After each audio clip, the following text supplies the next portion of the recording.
نحمده ونستعينه ونستغفره ونؤمن به ونتوكل عليه ونعوذ بالله من شرور أنفسنا ومن سيئات أعمالنا من يهده الله فلا مضل له ومن يضلل فلا هادي له ونشهد أن لا إله إلا الله وحده لا شريك له ونشهد أن سيدنا مولانا محمدا عبده ورسوله صلی اللہ علیہ وعلى آلہ واصحابہ واتباعہ وذریاتہ واہل بیتہ اجمعین وبارک وسلم تسلیما کثیرا کثیرا اما بعد فاعوذ باللہ من الشیطان الرجیم بسم اللہ الرحمن الرحیم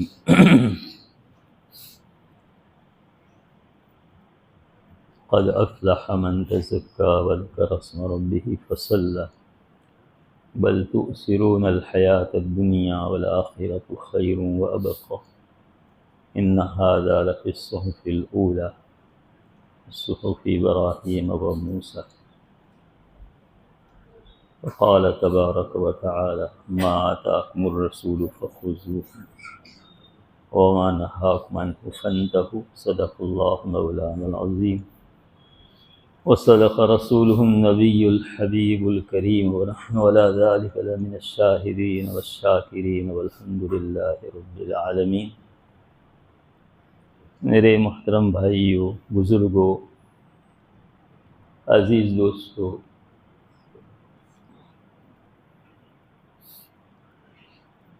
اس مختصر وقت میں چند باتیں جو میں نے آیات تلاوت کی ہے اس سے متعلق عرض کرنے کی کوشش کرتا ہوں۔ اللہ پاک وہ ایسی بات عرض کرنے کی توفیق دے جو میرے لیے اور آپ بھائیوں کے لیے مفید ہو۔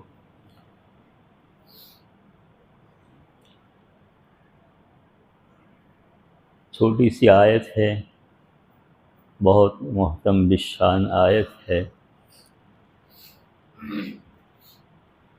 اور اللہ پاک کو جو کچھ کہنا ہے اپنے بندوں سے دو جملوں میں سب کہہ دیا ہے۔ ما آتاکم الرسول فخذوہ، اللہ کے رسول صلی اللہ علیہ وسلم جو کچھ تم کو دیں وہ لے لو، وما نہاکم عنہ فانتہوا، اور جس چیز سے اللہ کے رسول منع کریں صلی اللہ علیہ وسلم اس سے رک جاؤ۔ یہ گویا پورے دین کا خلاصہ ہے۔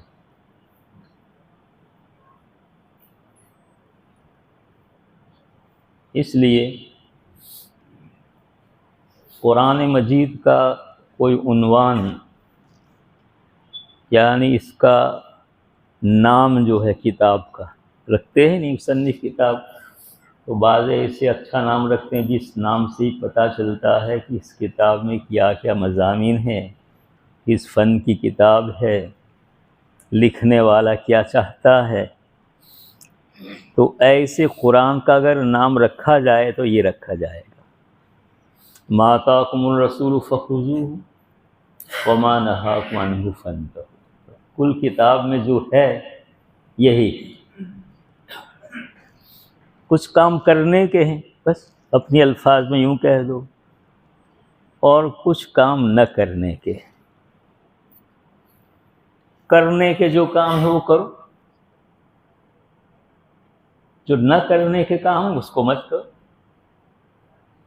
اب اس کے سوا کچھ ہے نہیں، اس کے سوا کچھ نہیں۔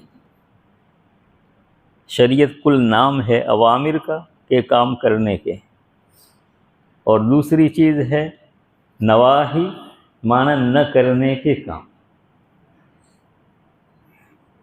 اور جتنے کام کرنے کے ہیں اس میں کوئی کام ایسا نہیں ہے جو بندے کی طاقت سے باہر، کوئی کام ایسا نہیں۔ اور جو کام نہیں کرنے کے ہیں وہ بھی ایسے ہیں جس میں سے کوئی ایک کام بھی ایسا نہیں ہے جس سے بچنا بندے کے بس میں نہ ہو۔ اللہ تبارک و تعالیٰ نے ارشاد فرمایا ہے لا یکلف اللہ نفسا الا وسعہا، بندے کو اتنا ہی مکلف کرتے ہیں، بندے کو اتنے ہی کام کرنے کی نہ کرنے کی اللہ پاک تکلیف دیتے ہیں جو بندے کے بس میں ہو۔ ایسا کبھی نہیں ہے کوئی حکم کوئی بھی آدمی، پوری دنیا کے لوگ مل کر تلاش کریں اور ایک ایسا حکم لا کر دکھا دیں کہ یہ بندے کے بس میں نہیں ہے اور اللہ پر کہا کہ ایسا کرو، ایسا کوئی حکم نہیں، کوئی نہیں۔ اور ایسا کوئی کام نہیں ہے جس کے نہ کرنے کا اللہ نے، اللہ کے رسول پاک صلی اللہ علیہ وسلم نے حکم دیا ہو مت کرو، اور بندے کے بس میں اس سے بچنا، ایسا ہے ہی نہیں۔ جتنے کام ہیں انسان مومن مسلمان صحیح طور پر اطمینان سے بغیر کسی کلفت کے تکلیف کے کر سکتا ہے، اور جو بچنے کے ہیں ان سے بچ سکتا ہے، اس میں کوئی مشقت نہیں ہے۔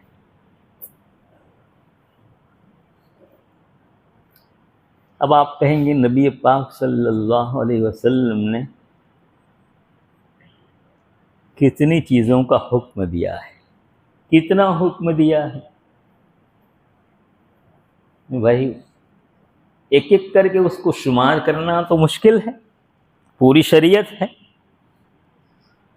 لیکن دو باتیں ہیں بس، خلاصہ اس کا بھی خلاصہ دو باتیں ہیں۔ ایک حقوق اللہ کے اور دوسرا حقوق بندوں کے۔ اللہ کے حقوق بھی ادا کرو اور بندوں کے حقوق بھی ادا کرو، دو دو باتیں ہیں۔ جو دیا وہ لے لو، جس سے منع کیا اس سے رک جاؤ، اور کیا دیا کیا نہیں دیا وہ بھی دو ہی باتیں ہیں۔ دیا حقوق اللہ جن کو ادا کرنا ہے اور جن میں کوتاہی کرنے سے بچنا ہے، اور حقوق العباد ہیں جن کو ادا کرنا ہے اور جس میں کوتاہی کرنے سے بچنا ہے، بس اتنا کام کرنا ہے۔ تو کل دین پر حضور پاک صلی اللہ علیہ وسلم کی تعلیمات کا خلاصہ اتنا ہی ہے، حقوق اللہ حقوق العباد، اس کو بھی ادا کرو اس کو بھی ادا کرو، اس میں کوتاہی نہ کرو اس میں کوتاہی نہ کرو، اور بچنا بھی ممکن ہے کرنا بھی ممکن ہے، کوئی مشقت ہے ہی نہیں۔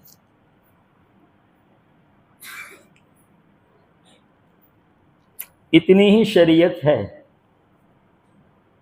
اس کے آگے کچھ نہیں ہے۔ اب ہمیں اپنا جائزہ لینا ہے۔ ایک مومن ہے نا، مومن کلمہ طیبہ پڑھ کے یہ اللہ سے، اللہ پاک سے یہ وعدہ کرتا ہے کہ ہم آپ کے حقوق بھی ادا کریں گے اور آپ کے بندوں کے حقوق بھی ادا کریں گے۔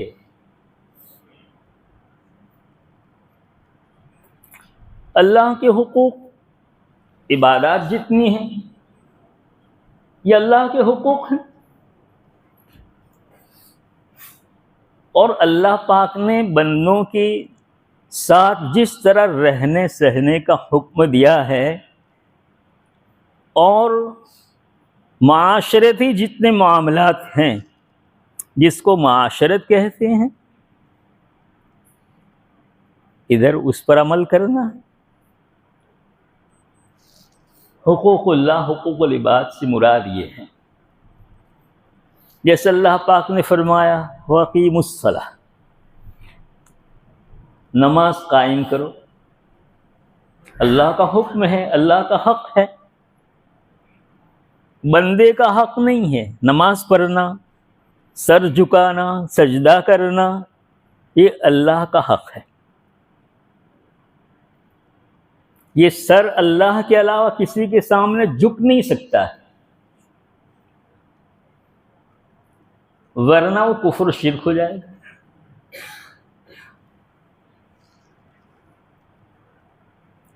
سر ایک ہے، لہذا جھکے گا بھی ایک ہی کے سامنے، دو چار سر تو ہیں نہیں کہ اس کے سامنے جھکا دو، اس کے سامنے جھکا دو، اس کے سامنے جھکا دو، نہیں، ایک ہی سر ہے، ایک ہی دل ہے،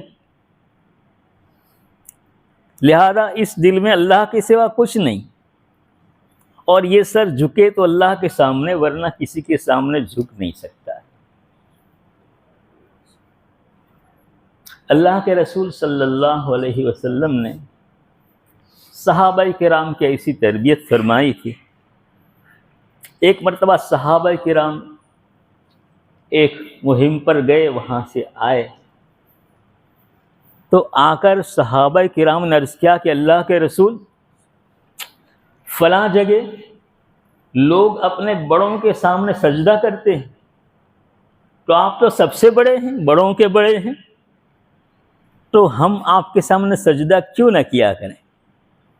یہ صحابہ کرام نے، وہ تو عاشق تھے نا، وہ کوئی معمولی لوگ تھوڑا ہی تھے، عاشق زار،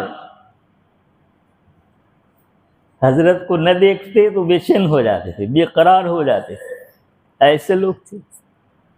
ان کو تو بہت ہی تعجب ہوا کہ اپنے امیر کے سامنے، بادشاہ کے سامنے سجدہ کرتے ہیں، ہمارے حضور تو سب سے بڑے ہیں، ہمیں اس کو سجدہ کرنا چاہیے۔ نبی پاک صلی اللہ علیہ وسلم فرمایا نہیں، اللہ کے سوا کسی کے سامنے سجدہ کرنے کی اجازت نہیں ہے، اور اگر مخلوق میں کسی کو کسی کے سامنے سجدہ کرنے کی اجازت ہوتی تو بیوی سے کہتا کہ شوہر کو سجدہ کر، لیکن وہ بھی نہیں۔ معلوم ہوا کہ حقوق اللہ میں نماز، جس میں صرف اللہ کے حضور آدمی عاجزی کا اظہار کرتا ہے، محبت کا اظہار کرتا ہے، میرے بھائیو ایسی عبادت کس کے یہاں ہے؟ اتنی عجیب و غریب عبادت جس میں جذبات محبت کا پورا اظہار آدمی کر سکتا ہے اپنے رب کے ساتھ، کہاں ہے؟ کسی مذہب میں نہیں ہے۔ اتنی اچھی اور اتنی کامل عبادت کہیں بھی نہیں۔ اللہ ہمیں اسی قدردانی کی توفیق دے۔ میرے بھائیو، نماز بہت عجیب و غریب عبادت ہے، اس میں عجیب کیفیت رکھی ہے اللہ پاک نے، اور اس میں عجیب سکون رکھا ہے اللہ تبارک و تعالیٰ نے۔ ہم معمولی پیسے کے واسطے، معمولی کھیتی باڑی کے واسطے، معمولی دفتری کاموں کی وجہ سے، اور بعض تو بلا وجہ نمازوں کو چھوڑ دیتے ہیں۔ نمازوں کی حلاوت اور مٹھاس اگر معلوم ہو جائے نا، ہاں تو جھگڑے ہونے لگے اس پر، کوئی مسجد سے نہ نکلے یہاں سے۔ اللہ پاک نے چونکہ دنیاوی امور بھی چلانے ہیں سب کے سب، اس لیے ہر چیز کی حقیقت کو مکمل کھولتے نہیں۔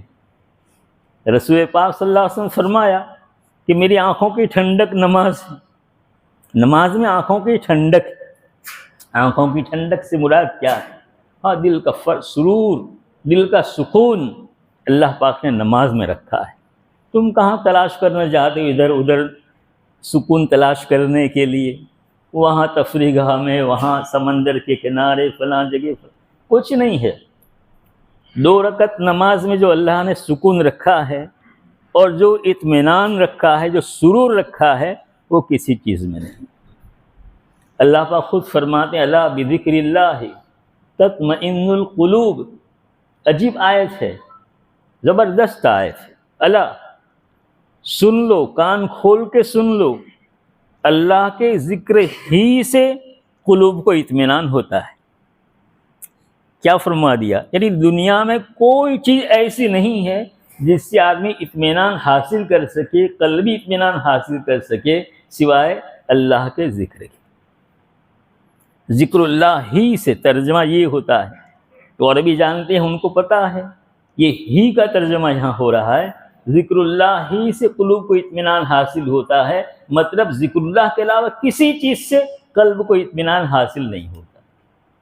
اچھے اچھے کھانوں سے، اچھے اچھے پہننے سے، اچھی اچھی تفریح گاہوں سے، اچھے اچھے پارکوں میں گھومنے سے، اچھی اچھی پارٹیوں سے، اچھے اچھے دوستوں کے ساتھ ملاقات کرنے سے، ملنے سے، بڑے بڑے مناصب سے، بڑے بڑے عہدوں سے قلوب کو اطمینان حاصل نہیں ہوتا ہے، وہ تو اللہ کے ذکر ہی سے حاصل ہوتا ہے، ذکر اللہ۔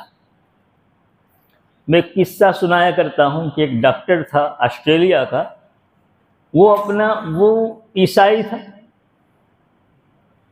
یہ مرکز اسلامی سے ایک پرچہ نکلتا تھا، اس میں ایک قصہ لکھا ہوا تھا، انکلیشور والا جی۔ تو وہ ڈاکٹر جو ہے ڈپریشن کا ڈاکٹر تھا، ڈپریشن کے مریض اس کے پاس آتے تھے، تو وہ اپنے ڈپریشن کے مریضوں کا علاج جو کرتا تھا وہ لفظ اللہ کے ذکر سے کرتا تھا، کوئی دوائی نہیں، کچھ نہیں، یہ کہتا تھا کہ تم اتنی مرتبہ اللہ اللہ کہنا۔ اب جب ظاہر ہے وہاں عیسائی لوگ بستے ہیں تو کثرت سے آنے والے مریض بھی کون ہوں گے؟ عیسائی ہی ہوں گے، اور تو کوئی نہیں ہوگا، ایمان والے بھی ہوں گے، لیکن یہی تو اکثر ہوں گے، اور سب کو فائدہ ہو جاتا ہے۔ اب کہتے ہیں کہ ہمیں تو ہمارے نبی پاک صلی اللہ علیہ وسلم نے کلام پاک کے ذریعہ کئی ہزار سال پہلے بتلا دیا، 1400 سال پہلے، 1500 سال پہلے بتلا دیا کہ الا بذکر اللہ تطمئن القلوب، ذکر اللہ سے ہی قلوب کو اطمینان حاصل ہوتا ہے۔ وہ یہ کہہ رہا تھا کہ اصل میں جہاں اللہ کہتے ہوئے جس جگہ زبان لگتی ہے نا، وہاں کچھ رگیں ہیں، ان کا سیدھا تعلق قلب سے ہے۔ جب وہ رگیں دبتی ہے اللہ کہنے میں تو قلب کو سکون محسوس ہوتا ہے۔ وہ کوئی درد ہو، کوئی دبا دے تو سکون ہوتا ہے؟ نہیں ہوتا ہے۔ ایسے دل کا درد جو ہے یہ ہے، ڈپریشن ہے، آدمی خیالات میں گم ہو جاتا ہے، بعض ایسے ڈپریشن کے مریض خودکشی کر لیتے ہیں، لیکن ہم علل اعلان اللہ پاک کہتے بھائی تم ڈپریشن کا علاج کہاں تلاش کرنے جا رہے ہو؟ لاؤ قرآن میں علاج ہے، وہ ہے الا بذکر اللہ تطمئن القلوب، ذکر اللہ ہی سے قلوب کو اطمینان حاصل ہوتا ہے۔ میں تو عرض کر رہا تھا کہ اللہ کے احکام جتنے ہیں، سارے احکام، اور نبی پاک صلی اللہ علیہ وسلم کی جتنی سنتیں ہیں، سب سنتوں میں میرا آپ کا دنیا کا بھی فائدہ ہے اور آخرت کا بھی فائدہ ہے۔ دنیا کا بھی فائدہ ہے، جیسے شرعی طریقے سے تم تجارت کرو گے، جو نفع ہوگا، جو برکت ہوگی، وہ سودی کاروبار کے ذریعہ برکت نہیں ہوگی، لون لینے سے برکت نہیں ہوگی، اس میں تو آدمی کنگال ہو جائے گا، برباد ہو جائے گا۔ اور شرعی طریقے سے تجارت کرو، شرعی طریقے سے کھیتی کرو، شرعی طریقے سے بیپار کرو، دیکھو کیسے اللہ پاک برکت دیتے ہیں۔ ہم لوگ اللہ پاک کو بھی شکایت ہے ہم سے نہیں، بل تؤثرون الحیات الدنیا، بلکہ تم حیات دنیا کو ترجیح دیتے ہو، والآخرۃ خیر وابقی، اور آخرت بہتر ہے اور دائم رہنے والی ہے۔ ہم دنیا کی وجہ سے معمولی اپنے طور پر ہم سمجھ لیتے ہیں کہ یہ ایسا کریں گے تو اتنا پیسہ ملے گا، ایسا کریں گے تو اتنا پیسہ ملے گا، ہم مقدار دیکھتے ہیں، برکت نہیں دیکھتے ہیں۔ اللہ کے رسول صلی اللہ علیہ وسلم نے صحابہ کرام کے ذہن سے میرے بھائیوں اسی دنیا کی محبت کو نکالا۔ درس یہی تھا صحابہ کرام کو۔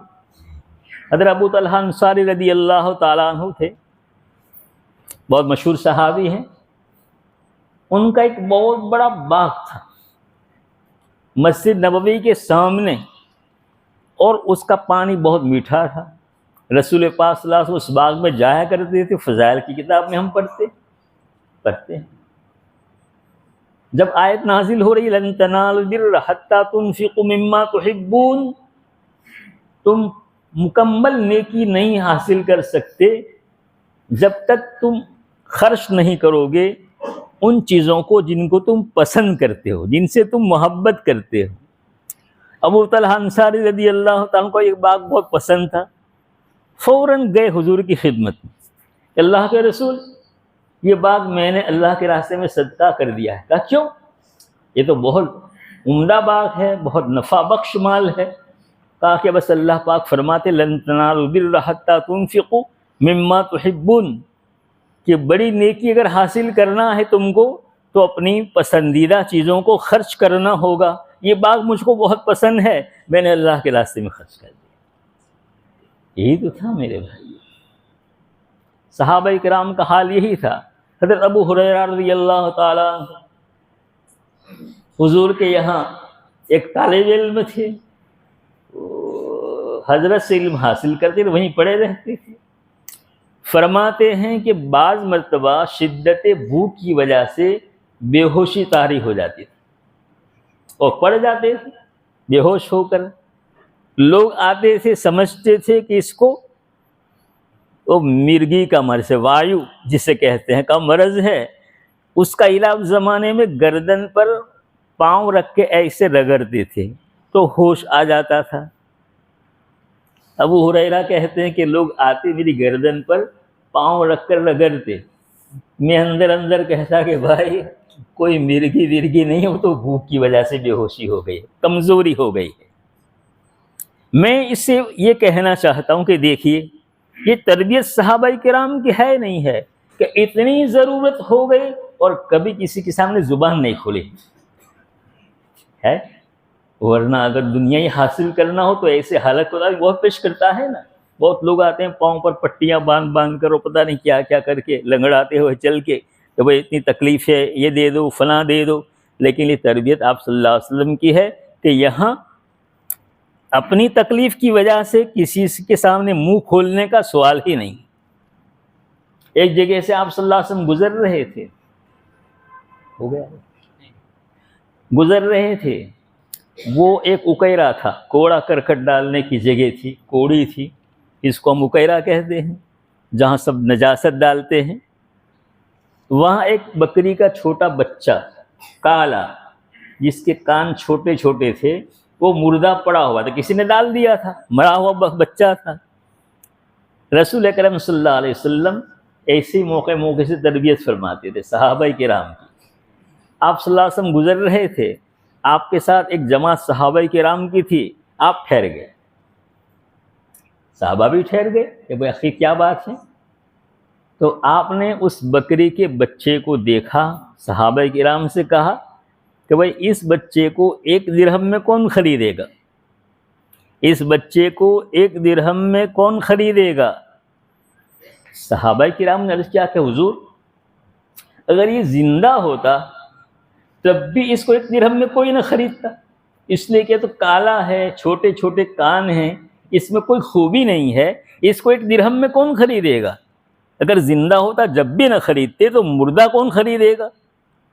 جب ذہن برابر بنا لیا آپ صلی اللہ علیہ وسلم نے، تب صحابہ کرام سے آپ صلی اللہ علیہ وسلم نے فرمایا کہ دیکھو تمہارے نزدیک جتنا بے حیثیت یہ بکری کا بچہ ہے، اس سے کہیں درجہ زیادہ بے حیثیت اللہ کے نزدیک یہ دنیا۔ تعلیم ہوتی رہتی تھی بھائی، ایسے تھوڑے ہوتا تھا، تعلیم ہوتی رہتی تھی آپ صلی اللہ علیہ وسلم کے یہاں۔ اب جب جماعت صحابہ کے سامنے حضور اکرم صلی اللہ علیہ وسلم نے نبی آخر الزمان سید الانبیاء، ان کی زبان میں تاثیر کا کیا حال ہوگا جب وہ بیان کر دیں گے کہ بھئی دنیا کی حقیقت و حیثیت یہ ہے، تو صحابہ کرام کے دل سے دنیا کیسے نکل جائے گی۔ اور ہمیں افسوس کی بات اس لیے نہیں ہے کہ صحابہ کرام نے سب نقل کر دیا ہمارے واسطے، سب نقل ہو کر آ گیا ہے، سب نقل ہو کر آ گیا ہے، چھوٹی چھوٹی بات، چھوٹی چھوٹی سنت، جو کچھ ہے سب نقل ہو کر آ گیا ہے۔ میرے بھائیوں، میرے بزرگوں، میرے عزیز دوستوں، تھوڑا ہم کو اپنے دین پر اطمینان حاصل کرنا ہوگا کہ میری آپ کی خیر اگر ہے 100% خیر اگر ہے تو دین پر عمل کرنے میں ہے، اور اس کے خلاف کرنے میں ہمارا 100% نقصان ہی نقصان ہے۔ اتنا دل میں بیٹھ جانا چاہیے۔ اس کے نہ بیٹھنے کی وجہ سے ہم بہت زیادہ دین سے دور ہوتے جا رہے ہیں۔ ہم سمجھتے ہیں اپنی مرضی سے چلتے ہیں، ہم جس کو سمجھتے ہیں یہ حسن و جمال ہے، یہ حسن و جمال ہے۔ ارے بھائی، اللہ کے نبی کی جو شکل و صورت تھی اس سے کامل مکمل حسن و جمال کس کا ہو سکتا ہے؟ سارے انبیاء سے زیادہ حسین و جمیل، اور ساری کائنات سے ایسا حسین جمیل آج تک پیدا نہ ہوا نہ ہوگا، کوئی نہیں ایسا۔ تو ان کی شکل و صورت حسین و جمیل کا ایک پریکٹیکل، ایک نمونہ، بالکل اسوہ۔ تو اب ہم سمجھتے ہیں کہ نہیں، اس میں حسن و جمال نہیں ہے۔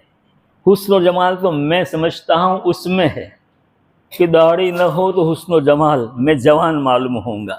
اللہ کے بندے، اگر اس میں حسن و جمال ہوتا تو اللہ کے رسول کی داڑھی نکلتی ہی نہیں، اللہ کے رسول کی داڑھی بالکل نہ ہوتی، لیکن ہم نے الٹا سمجھ لیا۔ ہم کیا کریں؟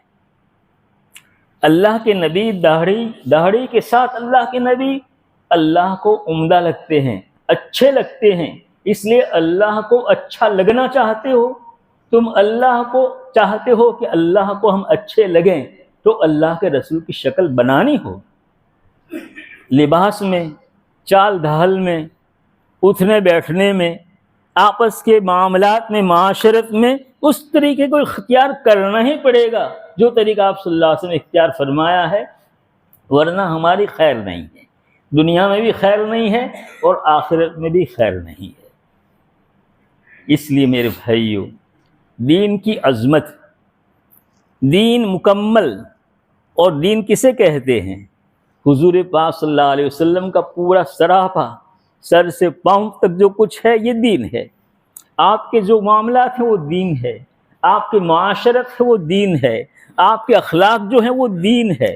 ان سب کو اگر ہم اختیار کریں گے تو دین پر عمل کرنے والے ہوں گے، اور اللہ کے رسول پاک صلی اللہ علیہ وسلم ہم سے اسی کا مطالبہ کر رہے ہیں۔ عمر فاروق رضی اللہ تعالیٰ عنہ کی شہادت کا قصہ ہے، آپ پڑے ہوئے ہیں بستر پر اور خون بہہ رہا ہے، جانبر ہونے کی کوئی امید نہیں ہے۔ صحابہ کرام عیادت کے واسطے آ رہے ہیں، عیادت کے واسطے آ رہے ہیں۔ ایک صحابی آئے، عیادت کے لیے جانے لگے تو ان کی لنگی جو تھی وہ ٹخنے سے نیچے لٹک رہی تھی۔ ٹخنے سے نیچے پائجامہ پہننے کا رواج بہت ہے نا بھائیو۔ ہاں، اللہ کی رحمت کی نظر سے آدمی محروم ہو جاتا ہے۔ اب یہ لنگی تھی وہ لٹک رہی تھی، وہ واپس جانے لگی عیادت کر کے۔ تو اسی عالم میں جب کہ آپ دنیا سے رخصت ہو رہے ہیں، لیکن آپ نے فوراً کہا اس صحابی کو بلاؤ، وہ فلاں کو بلاؤ، ان کو بلاؤ۔ کیوں بلاؤ؟ کیا ہوا ہوگا؟ جب آئے تو کہا کہ بھائی اپنی لنگی ٹخنے سے اوپر کر لو۔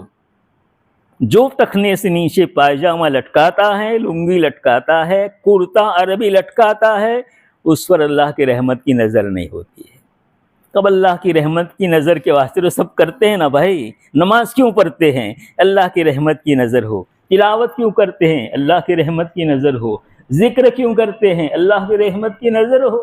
اب صرف پائجامہ نیچے لٹکانے سے اللہ کی رحمت کی نظر سے آدمی محروم ہو جاتا ہے تو کتنا بڑا خسارہ ہے۔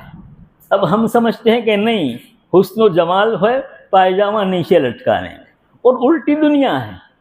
عورتیں اپنے پائجامے کو اوپر رکھنے میں حسن و جمال سمجھتی ہے نا۔ آج کل ایسے پائجامے نکلے ہیں، نہیں نکلے ہیں کہ لڑکیاں جو ہے ایسا پائجامہ پہنتی ہے کہ تخنے سے اوپر رہے، اور مرد ایسا پائجامہ پہنتے ہیں جو تخنے سے نیچے رہے۔ تو عجیب بات ہے، مرد عورت بن گئی، عورت مرد بن گیا، کیسے؟ کیا کہہ سکتے ہیں؟ ہاں میرے بھائیو، اللہ کے رسول کا طریقہ اختیار کرنے میں ہماری کامیابی ہے، ہماری قوت ہے، ہماری پر اللہ کی رحمت کی نظر ہے۔